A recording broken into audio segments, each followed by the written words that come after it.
అందరికీ నమస్కారం అండి. శైలజ వినిపించే కథల ఛానల్కు స్వాగతం. ఈరోజు మనం బూర్ల నాగేశ్వరరావు గారు రచించిన స్వర్గానికి దారి అనే కథను విందాం. ఈ కథ ఫిబ్రవరి 1979 చందమామలో ప్రచురింపబడింది. మంగళాపురం గ్రామాన్ని చేరబోతున్న చిన్నడికి ఒక విచిత్రం కనిపించింది. ఊరు బయట రకరకాల పంట పొలాలలో దమ్ము కొంచెం కూడా లేక నేల నెర్రలు విచ్చుతున్నది. పైర్లు ఎండిపోతున్నాయి. కానీ వాటిని ఆనుకొని ఉన్న చెరువు నిండా నీరున్నది. మరికొంత ముందుకు పోయి చిన్నడు ఇంకొక విడ్డూరం చూశాడు. ఒక పెద్ద తోపులో చింత, మామిడి మొదలైన చెట్లకు పాదులు తవ్వి కొందరు మనుషులు నీరు పెడుతున్నారు. ఈ ఊరి వాళ్లకు మతులు లేవా అనుకుంటూ చిన్నడు పొలాలలో ఉన్న మనుషుల దగ్గరికి పోయి ఒక పక్క పంట పొలాలు నీరు చారక ఎండిపోతుంటే ఇంకో పక్క మహావృక్షాలకు నీరు పెడుతున్నారేం?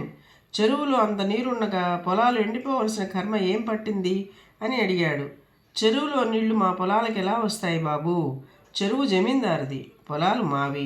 ఆ చింత చెట్లు, మామిడి చెట్లు కూడా జమీందారువే. వర్షం కురిస్తే గాని మా పొలాలు పండవు. ఏం చెయ్యాలి అన్నారు రైతులు. చిన్నడికి ఒళ్ళు మండిపోయింది. మీరు ఒట్టి వెర్రివాళ్ళలా ఉన్నారు.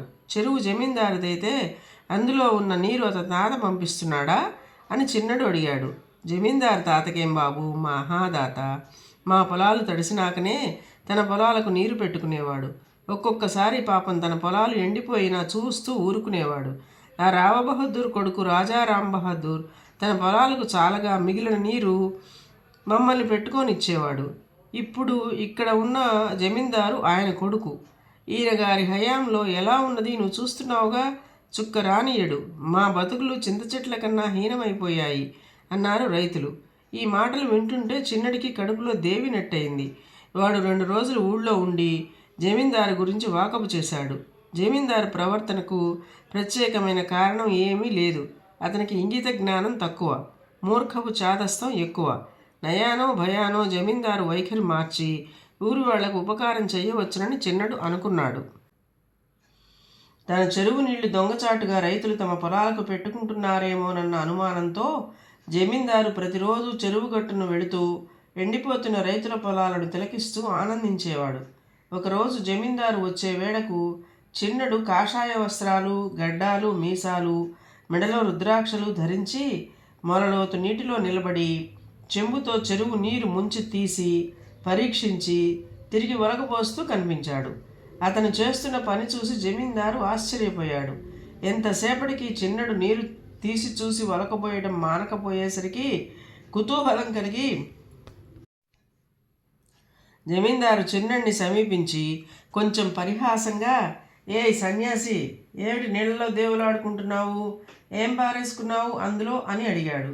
సన్యాసి చిరునవ్వుతో, అవును బాబు, చెమ్మెడు కొత్త నీటి కోసం వెతుకుతున్నాను. కానీ ఈ చెరువులో చాలా భాగం పాత నీళ్ళలాగే ఉంది.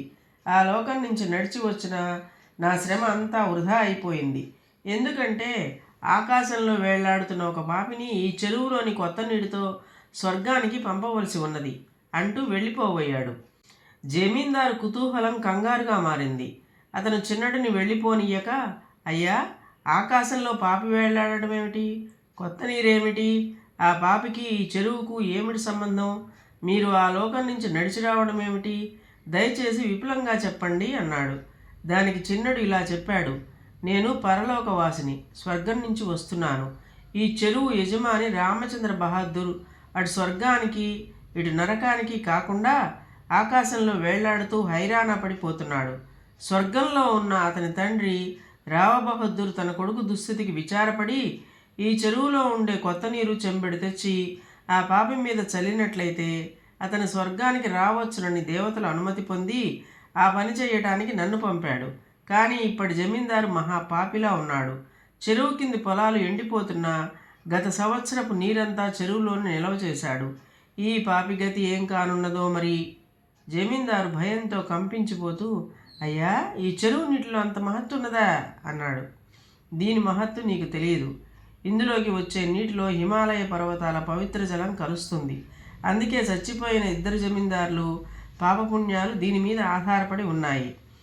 రావబహదూర్ హయాంలో ఆయన ఇందులోని నీళ్లు రైతుల పొలాలకిచ్చి మిగిలిన నీరే తన పొలాలకు పెట్టుకునేవాడు. తన పొలాలు పండకపోయినా రైతుల పొలాలు పండితే చాలనుకునేవాడు. బతికినన్నాళ్ళు ధర్మదాతగా పేరు పొంది చచ్చి ఉత్తముడుగా స్వర్గానికి వచ్చాడు. తరువాత అతని కొడుకైన రామచంద్ర బహదూర్ స్వార్థపరుడు. తన కడుపు నిండినాకనే ఇతరులను తిన్నిచ్చే స్వభావం కలవాడు.